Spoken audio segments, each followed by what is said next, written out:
Stop checking your bank tonight and money comes. Neville Goddard taught that the outer world is only the shadow of the inner conversation you keep on repeat. And the moment you stop checking your bank account like a prisoner rattling a locked door, you have already begun to change what that door will show you. There is a verse tucked into the book of Mark, chapter 11, verse 24, and it reads, "What things soever ye desire, when ye pray, believe that ye receive them, and ye shall have them." And Neville Goddard would stop you right there and say, "Do you see it? The order given is believe first and receive second, never the other way around. And if you have lain awake refreshing an account balance, hoping it somehow changed since the last time you looked 3 minutes ago, you are not alone. Nearly everyone who has ever wanted more has done this exact same thing. Most of you pray for money in the morning and then spend the whole night gathering evidence against your own prayer, opening an app under the covers and counting what is missing. And that nightly ritual of checking is itself a prayer, a vivid and repeated prayer of lack, spoken fluently in the only language heaven ever understood, which is the language of feeling. So before we go any further, let us plant the seed correctly. Right here, right now, in your own voice, say it with me. I am at peace with my finances tonight. I am already the version of me whose needs are quietly met. Imagination creates my reality. And again, I am at peace with my finances tonight. I am already the version of me whose needs are quietly met. Imagination creates my reality. If you would like tomorrow's teaching to find you the same quiet way, consider subscribing now, so the next word reaches you right on time. And before we open the first key, if something in you just went still while you said that, type the 2 words, "It's done," into the comments below, and let it be your seal on what we are about to build together. The first key is this: the checking is the curse, not the balance. Hear that again. The checking is the curse, not the balance. Because every time you unlock your phone at 11 at night and open that little glowing app, you are not neutrally gathering information. You are assuming a state, and that state has a name, and its name is lack. You sit in the dark with the blue light on your face, and you feel the old familiar tightening in your chest. And Neville Goddard taught that you do not attract what you want. You attract and express what you are. In that moment, you are not the person who has enough. You are the person confirming that she does not, and consciousness always obliges. It hands you tomorrow exactly what you rehearsed tonight. Think of the phone in your hand as a small altar, and every glance at that number as a little bow of worship. And ask yourself honestly what God you have been kneeling to 3 or 4 times a day, because whatever you kneel to with your attention, you crown with your belief. And whatever you crown with your belief, you will meet again tomorrow wearing a different face. So the practical shift this week is small and almost embarrassingly simple. Decide on a set hour, once a day, maybe once a week, when you will look at the number if you truly must. And outside of that window, the phone stays face down, the app stays closed. Because what you do not check, you cannot reconfirm into being. Picture a woman named Claire, who used to check 4 times a day, once at breakfast with her coffee going cold, once on her lunch break with her stomach in a knot, once at a red light on the drive home, and once last thing before sleep. 4 checks a day for years, and every single one was a small quiet vote for scarcity. And picture too a man named Daniel, who did the very same thing with a stock portfolio instead of a balance, refreshing it on the train, refreshing it in meetings, refreshing it before he even opened his eyes in the morning. And neither of them was foolish. They were simply doing what almost everyone has been taught to call responsible, when it was in truth only fear rehearsing itself on a screen. And when Claire finally let the account rest and let her attention rest instead on the feeling of ease, the anxious hunger behind the checking was finally fed by imagination instead of by fear. It is not about ignoring your finances. It is about refusing to worship at an altar that only ever preaches what you already dread.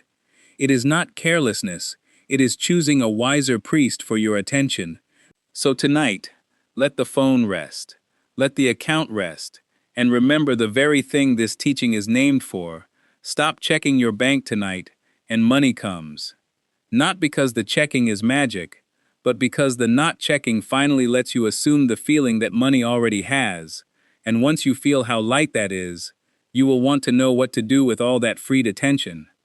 And that is exactly where we go next. I no longer check for proof, I live already satisfied. The second key is this: feeling is the secret, not effort. Neville Goddard taught that the feeling of the wish fulfilled is the entire mechanism, not affirmations repeated through gritted teeth, not vision boards pinned to a wall and forgotten, but a feeling, carried quietly, the way you carry the memory of a familiar room. And this is where so many sincere people quietly exhaust themselves, because they think the wanting has to be loud.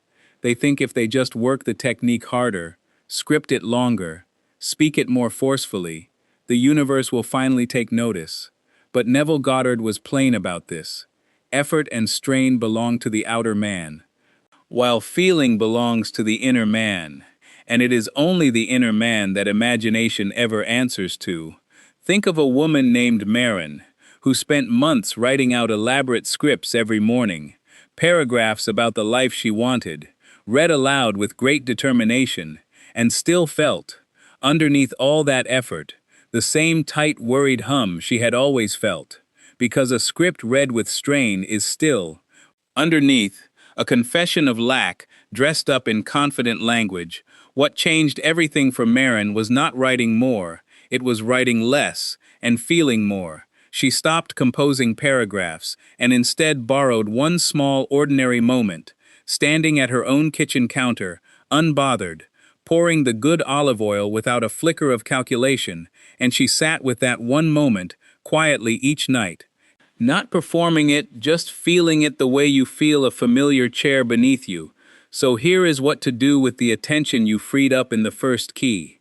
Instead of pointing it at a screen that shows you a number, point it inward, toward a small specific scene that implies the money has already done its work.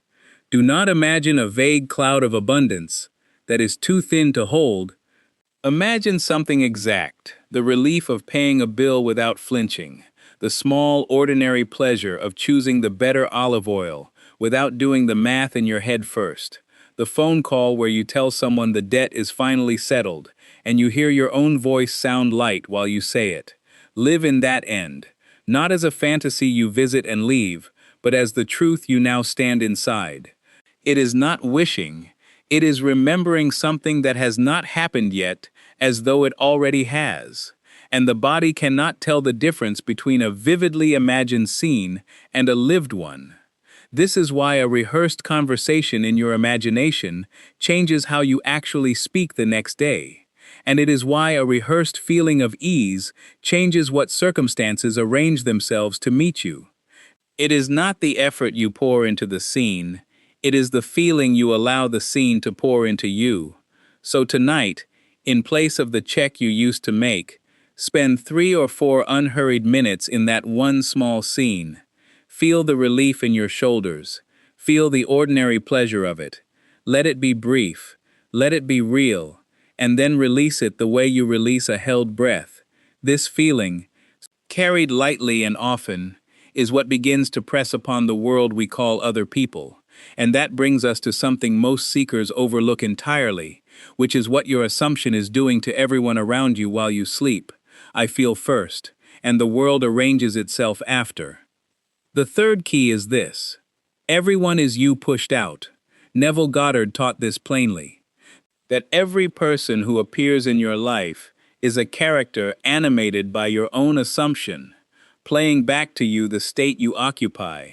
And nowhere is this easier to see than in matters of money, because money always arrives or withholds itself through people. A client pays late or pays early. A friend offers to cover the bill or lets an awkward silence sit at the table. A boss mentions a raise or says nothing at all. And it is tempting to believe these people are simply doing what they do, independent of you, entirely their own weather. But watch closely for one ordinary day, and the pattern becomes impossible to miss. At 7 in the morning, you wake already bracing. You check the weather app, and somehow that small habit slides you toward checking other things too. By 7:15, you have glanced at the account out of old habit and felt the familiar tightening. By 9, you are at work, and a coworker mentions how expensive everything has become, mirroring the very tightness you carried in the door. By noon, an email arrives about a payment that has not cleared. By 3, a friend cancels plans citing tight funds. By 6, you are standing in a grocery line doing silent math. And by 10 at night, you are back on the app one more time. And on the surface, it looks like the world is simply hard. But look again. Every single encounter that day rhymed with the state you were in when you woke. The coworker, the email, the canceled plans, the math in the grocery line, none of them caused your morning feeling. They were produced by it, pushed out from the same inner conversation you were having on repeat since 7:15. Think for a moment of a man named Daniel, who spent a whole season convinced his landlord was against him. Every conversation felt clipped. Every reminder about rent felt sharper than it needed to be. And Daniel assumed this was simply the landlord's nature. A hard man, a cold man. Until one week, almost by accident, Daniel caught himself dreading the mailbox before he even opened it, dreading it the way you dread a verdict already decided. And he realized the dread had been there every single week, long before any letter arrived. So he tried something quietly different. Each evening for a few minutes he pictured the landlord relaxed, even friendly. Pictured a short note about a payment plan handled with ease, felt the relief of it the way you feel relief in your shoulders after setting down something heavy, and within 2 weeks the tone of the actual letters changed, not because the landlord had a change of heart on his own, but because Daniel was no longer meeting him with the same tight fist of a feeling. This is not superstition. It is Neville Goddard's most quietly radical teaching, that the outer world has no independent say in the matter. It only echoes. It is not that people are against you, it is that they are agreeing with you, faithfully, night and day, whether you ask them to or not. So if you want kinder echoes, you do not manage the echo, you change the voice making it. Pause for a moment right now and pick one real person from your life, someone connected to money in some way, a client, a landlord, a parent, and ask yourself honestly what state you are usually in when you think of them. Tight, resentful, anxious, bracing for disappointment before a word is even spoken. And then deliberately, for just a minute, imagine that same person warm toward you. Generous, easy. Imagine the exact words they might say if they were relaxed and glad to help. Hear the tone of their voice. Feel it as already true, and hold that feeling toward them the next time they cross your mind. Because it is not that you must manipulate a person into kindness, it is that you must first become, inwardly, the kind of person kindness naturally answers. The world is only ever a mirror held up at the exact angle of your own assumption, and a mirror cannot argue back. It can only reflect. Everyone is you pushed out, so I bless them all. The fourth key is this: revision undoes what checking confirms. Neville Goddard taught that you are not stuck with the day as it happened. You are only stuck with the day as you leave it unrevised. And this is one of the gentlest and most practical tools he ever gave, because it asks nothing of you but a few quiet minutes and an honest willingness to remember differently. Most people treat the day as though it were carved in stone the instant it happened. They replay the sting of a bill, the awkwardness of a money conversation, the small humiliation of saying, "I cannot afford that" out loud in front of someone, and they replay it word for word, tone for tone, sometimes for hours, sometimes for years, and every replay is a fresh vote cast for the very thing they wish had never happened, because the imagination does not know the difference between remembering and rehearsing. It simply strengthens whatever picture you keep feeding it. Think of a woman named Marissa, who went to renew her car insurance and was quoted a price nearly double what she expected.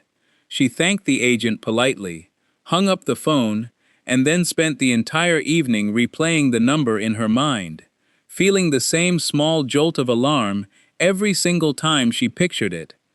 By bedtime, she had lived through that phone call perhaps 30 times, and every one of those 30 times was practice, faithful, unintentional practice, in feeling poor.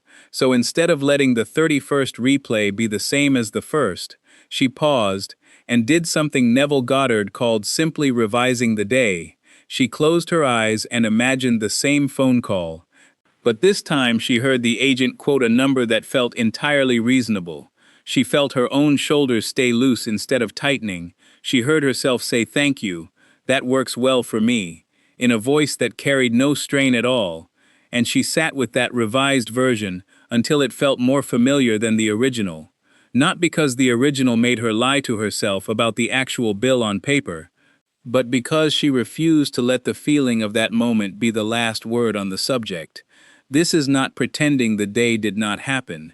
It is refusing to let an old feeling keep dictating a future you have not lived yet, because the day only hardens into fixed fact once you stop revising it and let it settle unchallenged.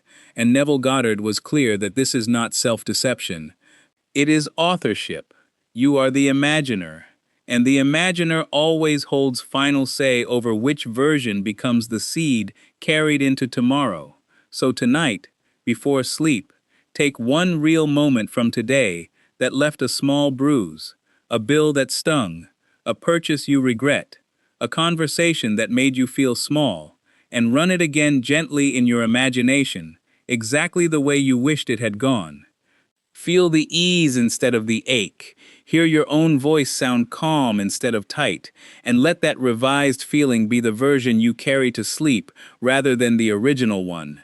Do this nightly, without straining, without needing it to be perfect, and watch how quickly your days themselves begin arriving already closer to the version you kept quietly revising toward.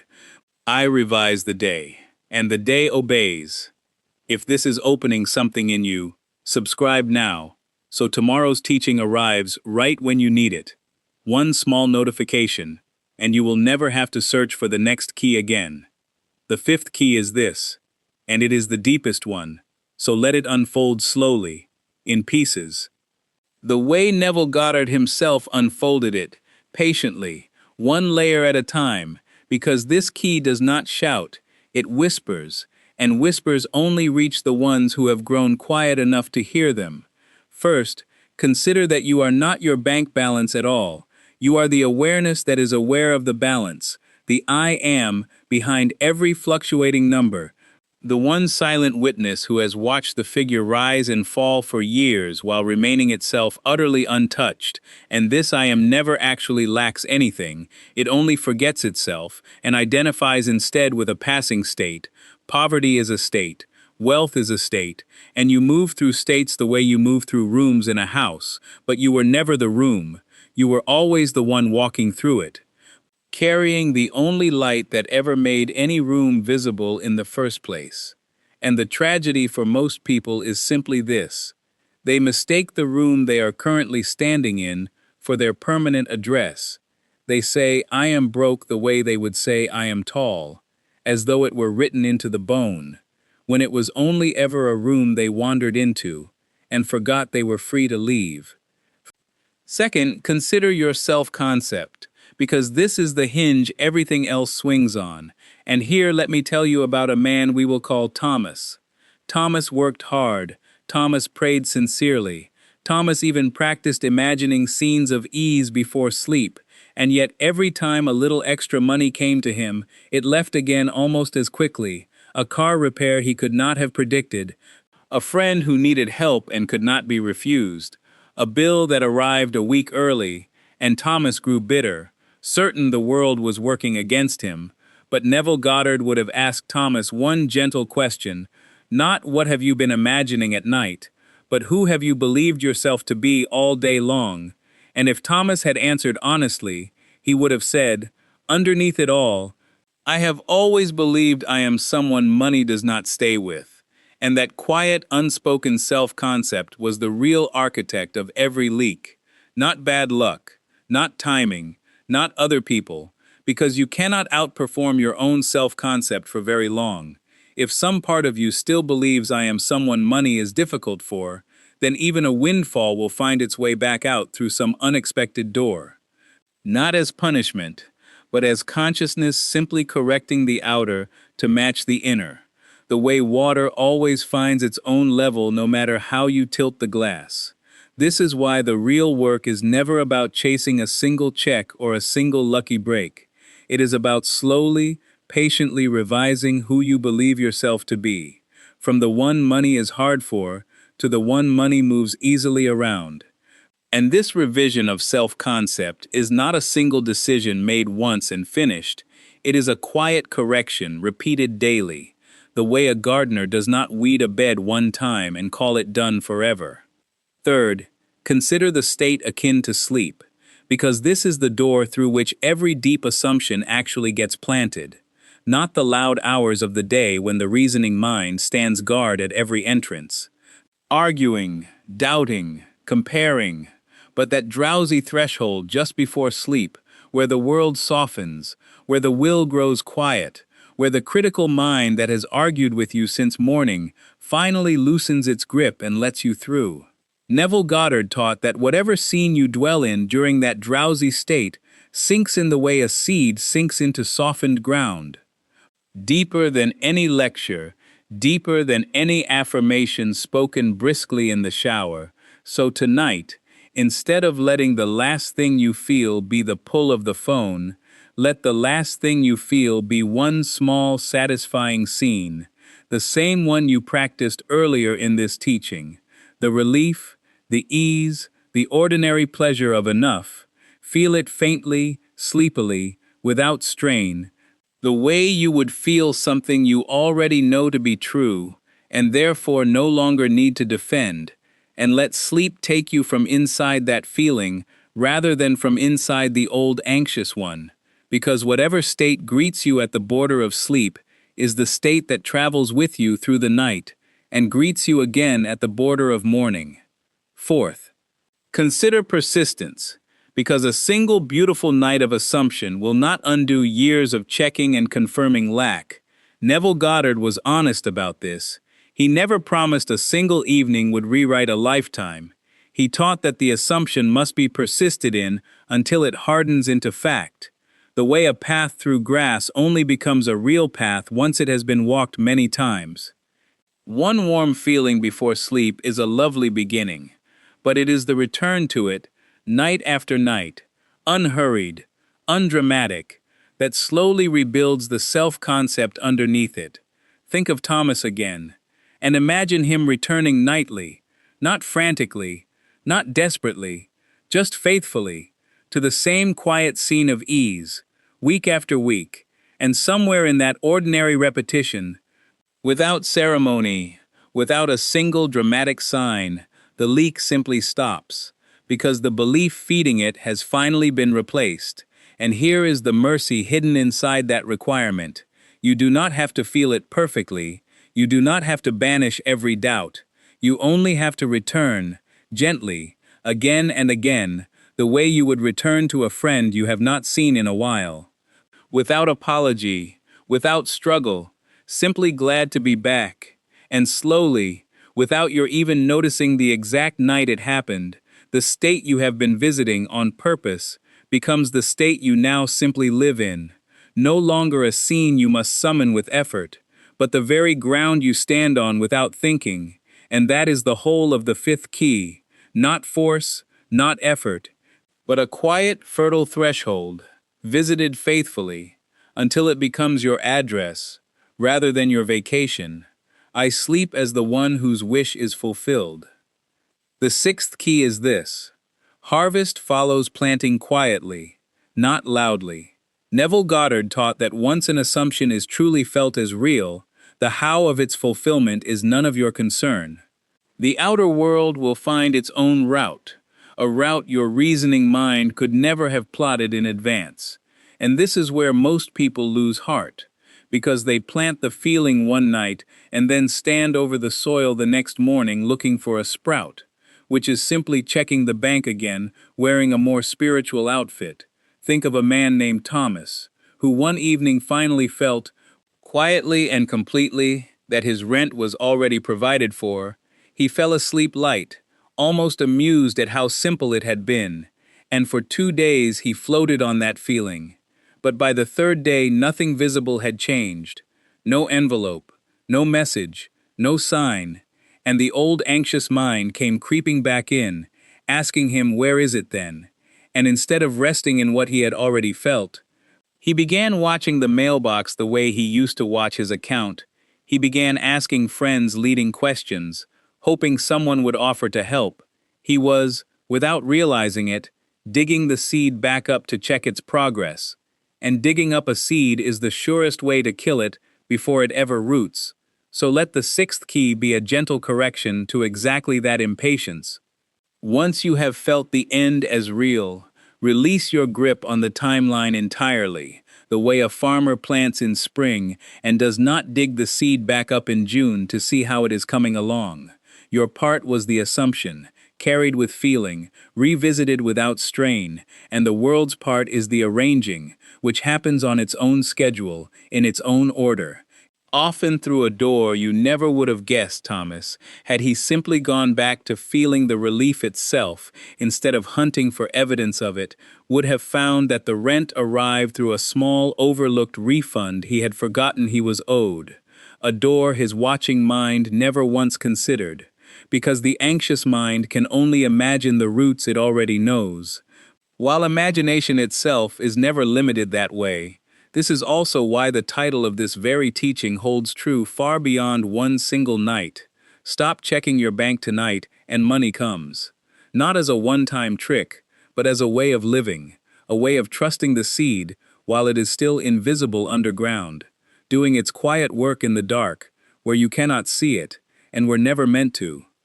So let this be the small vow you carry forward from everything we have covered. One set hour for checking instead of constant anxious glancing. One small vivid scene of the wish fulfilled carried lightly through the day. One gentle revision of anything that stung before you sleep. One drowsy return to that same scene at the threshold of sleep itself. And beneath every one of those, a patient willingness to let harvest take its own time. To let the not knowing be restful instead of frightening, because the not knowing is simply proof that imagination is still working where your eyes cannot follow. I persist gently, until the state becomes my nature. Here is the whole picture. It is not the balance that must change first. It is the state you occupy that must change first. It is not effort that moves money. It is feeling that moves money. It is not other people deciding your fate. It is everyone is you, pushed out, echoing back whatever you have already assumed. It is not the bad day left standing. It is the bad day gently revised before it can harden into fact. It is not one lucky night of feeling rich. It is the drowsy threshold visited faithfully until the feeling becomes your nature. And it is not a frantic search for proof. It is a patient trust that the harvest is already arranging itself while you rest. 6 keys, and really only one recognition underneath all of them, that imagination is the one true giver of every gift. And money was never anything more than one of its smaller, quieter fruits. If you are ready to stop practicing this alone in scattered moments, and instead walk it daily, with real structure, the 21-day reality shift was built exactly for this, a guided daily path through living in the end, through revision, through the drowsy threshold. Until assuming the feeling of enough becomes simply how you live, it is available now for $37, fully guaranteed.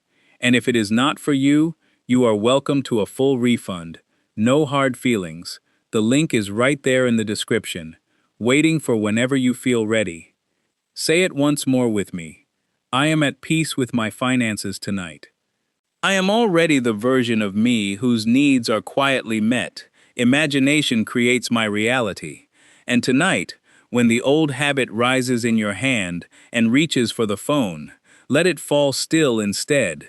Let the room stay dark. Let the feeling of enough be the last thing you carry into sleep, because you already know what happens next. Stop checking your bank tonight, and money comes.